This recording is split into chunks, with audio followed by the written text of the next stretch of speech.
네, 여러분 안녕하세요. 지오TV입니다. 2025년은 한국전쟁 발발 75주년이 되는 해입니다. 한반도의 분단선, 그 상징인 DMZ는 전쟁의 멈춤을 의미하는 동시에 수십 년간 계속된 충돌과 긴장의 무대였습니다.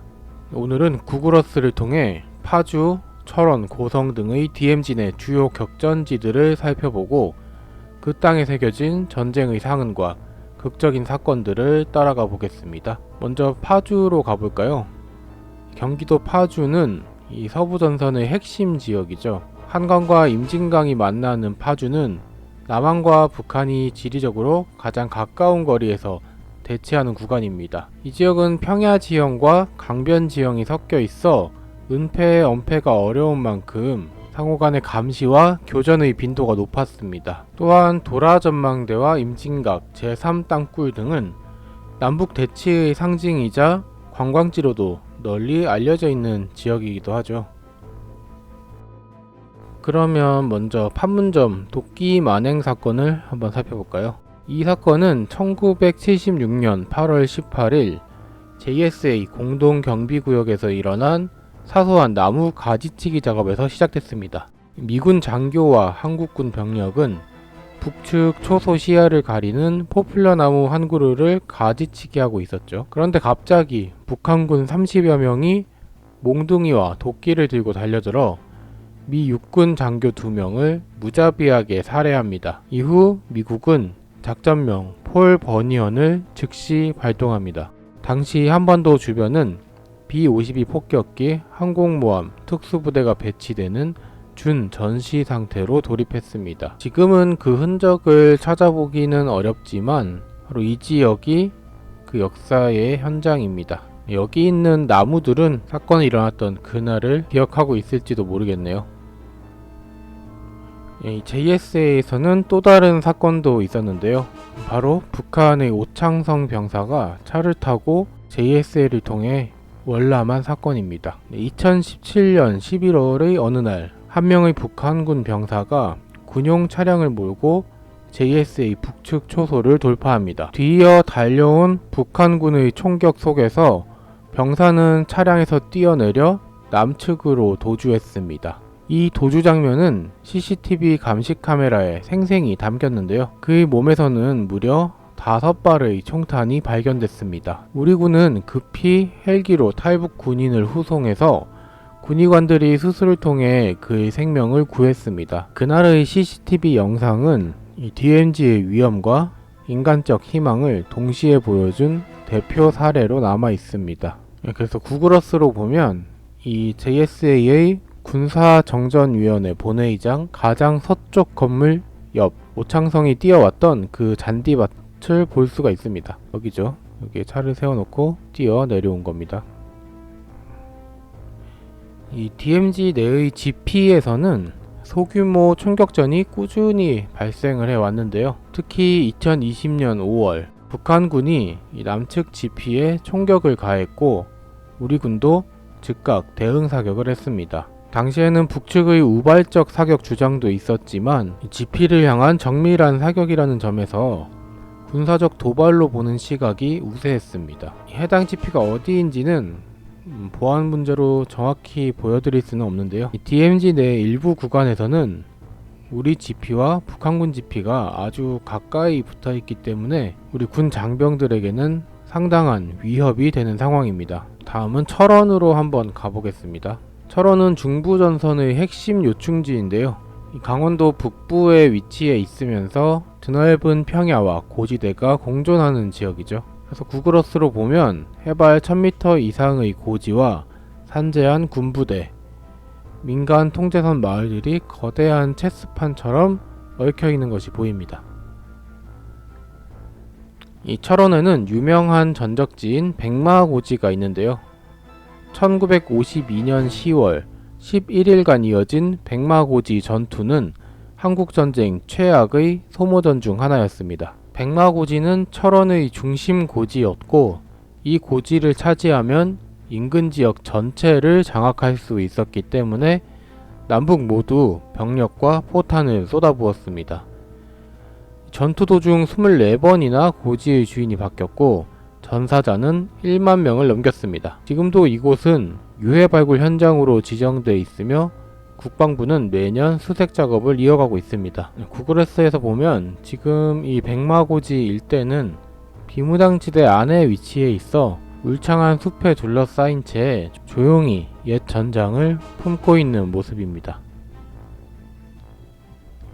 2017년 6월에는 북한이 강원도 인제 인근으로 소형 무인기를 보내 군사 분계선을 넘었습니다. 이 드론은 민간 지역 상공까지 침투한 것으로 드러났고 우리 군은 즉시 대공 대응 작전을 펼쳤습니다.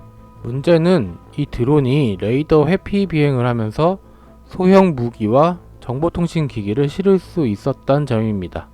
그만큼 강원도 일대는 이 전통적 전장이면서도 현대적 위협에도 노출된 곳이란 걸 잘 보여준 사건이었죠.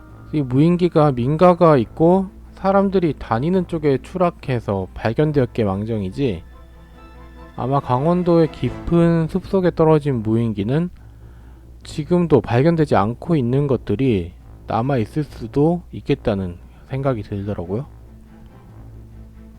철원은 지뢰 밀집 지역으로도 유명한데요. 1950년대에 매설된 대인지뢰와 대전차 지뢰들이 시간이 지나면서 민간 지역과도 가까워졌습니다. 또 불과 얼마 전인 2022년 7월에도 민통선 인근에서 철원 주민이 굴삭기 작업 도중 대전차 지뢰가 폭발해 목숨을 잃는 사고도 있었습니다.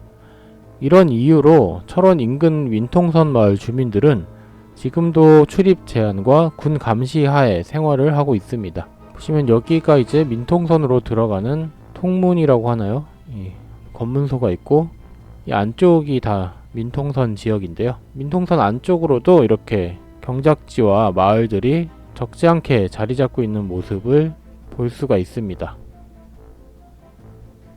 네, 마지막으로 동부전선의 강원도 고성으로 가보겠습니다. 강원도 고성은 이 동해와 금강산 사이에 위치한 해안과 산악이 결합된 복합 지형인데요. 과거에는 금강산 육로 관광이 열렸고 남북화의 상징이기도 했던 지역이죠. 근데 지금은 육로와 철도 모두 운행이 중단된 상태입니다.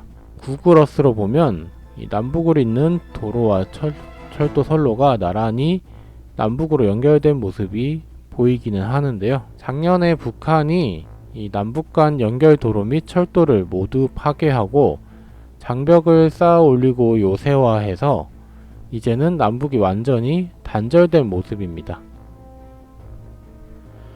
2008년 7월 관광객 박왕자 씨가 금강산 해변 산책 중 북한군의 총격을 받아 사망했습니다.